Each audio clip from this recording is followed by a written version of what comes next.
Welcome back to GSL Code A with Tasteless and Wolf. We just had a fantastic TVZ. Young from GSL Code S, one of the only 3 Terrans, had tremendous success, winning 2-1 back there. Last game, a proxy racks, double proxy racks in the middle of the map.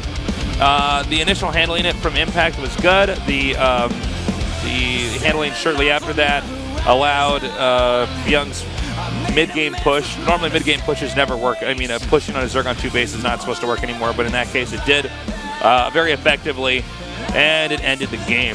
Now going into our next best of 3 here, it's going to be MVP against Tassadar. Yeah, DRG versus Tassadar, a matchup I thought I would never see again. We got a lot to talk about, but let's get into the game first. All right, series number 2, I should say, between DRG and Tassadar. A PVZ is about to begin here at the GSL. This is Tassadar, man. Look at that. See that probe on the screen? That's like Tassadar in the probe. Tassadar's got to get back into his Heroes of the Storm game right now. That hero is so good in Heroes of the Storm. Yeah, he does. So we have DRG right now about to be proxy gated. Yeah, I didn't even think we were going to do intros. Yeah, I didn't think we were going to either. We normally skip that.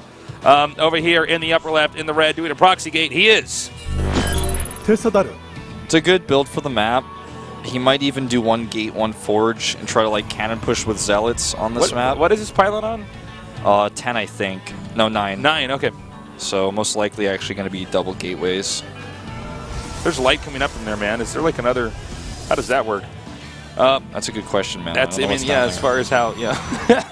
Is there a sun down there, and will it melt all that ice? You know, this map is actually supposed to take place on Antarctica. It's actually a base on Antarctica so called the King Sejong Station. This is after all the penguins were extinct there? Yeah, this is like, I guess, way later. Dystopia, or Antarctica. Antarctica itself is pretty like barren anyways, but I was actually going to want to send that drone. A lot of Antarctica is a tundra. Yes. I believe. That would be the title set.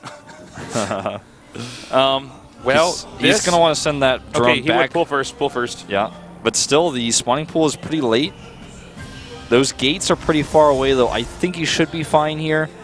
And I think we're going to see yet again a very sad Tassadar watching his failed proxy. I love Tassadar was going to proxy again in this game here. I thought we were going to see a bit more of an evolution. But look, if it wins, I mean, more power to him. I mean, I know that in the qualifiers he doesn't play like this, because if he did play literally every game he ever played like this, he would never win anything. No, you never win. But, I mean, he did never win also in televised matches, but getting through the qualifier is one thing, and playing against a legend like DRG is something else, so I don't fault him for doing this. I just didn't expect him to do it in map 1. Well, let's see how he plays out the rest of the series, too, whether this wins or not. Yeah, I mean, he's got a Zealot in here. He's damaged the drones already a little bit with his probe, so he's going to get 1 here. It looks like not quite. Nope. Could have, I think. Misclick there. Yeah. The Spinecrawler, actually, with these 2 Zealots in here, I'm not quite sure if it's going to finish Tasteless. I don't think so. He's going to have to cancel that. Yep. This could actually still work if he gets his Zealots in the right spot. I don't know about attacking the pool. Well, I think what he wants to do is try to draw out these drones or lings or something to try to get him to engage here. If that spine finishes, I think he's going to be fine. So yeah, well, the spine is really the centerpiece here because it's the only thing that has the ranged attack. He's going to come down here again now. I think he wins, actually. Well, he's gotten over to the spine. Well, let's see here, though. The surround is not bad. The drone's now coming up here now, spreading out those zealots. Now, the spine is almost done, and we have 1 zealot over here that is not going to be able to touch that spine crawler. Should have pulled his drones away. I think this is 5 drones to 9 probes. Mind you, the gates are in the middle of the map, so that has positive and negative effects here for both races, depending on how they control this. I mean, if the Zerg can get over here, for instance, with these lings, maybe he could start to draw these zealots back here. They have to protect the pylon. Oh, or he can even go up here to where the probes are, and this is another problem. Yeah. The Zerg might want to bank the transfusion here. There it is, to use on that spine crawler, which he does there. He can actually start picking at that the spawning pool, actually. I'm a little bit surprised he's not trying to do that. He can. It's not in range of the spine. He can also use the queen, though, to hit the zealots. Yeah, but he can micro those back. I think he might actually be able to get this. He pulls back the weakened zealot, and then once its shields come back, he puts it back on there. I think he gets a spawning pool here. At least he forces the lings to come. He definitely has enough zealots now to try to get it. has that spine crawler up, but that's not in a position to defend. Now, here's the most important part, though, is these lings up here. If he can get the lings to just keep these probes slowed down.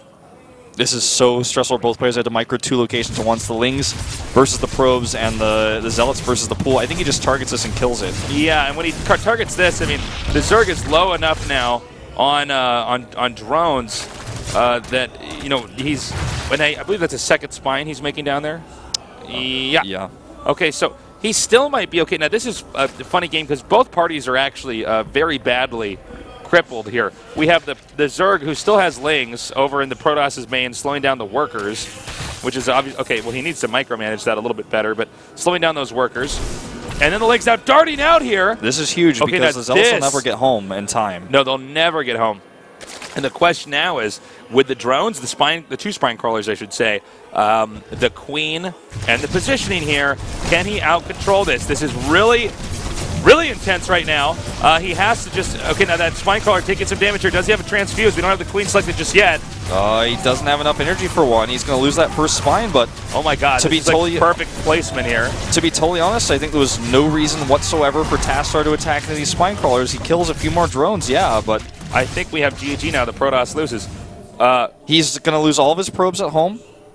Did he even send those zealots home? No, he didn't. No. Well, oh there's no way they'd get there in time. Oh, wow. Okay, this is probably one of the most poorly handled follow-ups I have ever seen Tasteless. Like, there's no way to sugarcoat this, man. This is pretty bad, dude. Oh, my God. That's going to be GG. We should see a tap out here. Maybe this one probe tries to engage. Let's see, though. 3 zealots versus the 8 drones, 1 Zergling, 1 Queen, and a spine crawler. I mean, this is just not enough. And you got to remember how much zealots cost. He's never going to get another zealot out at this rate. So, from here...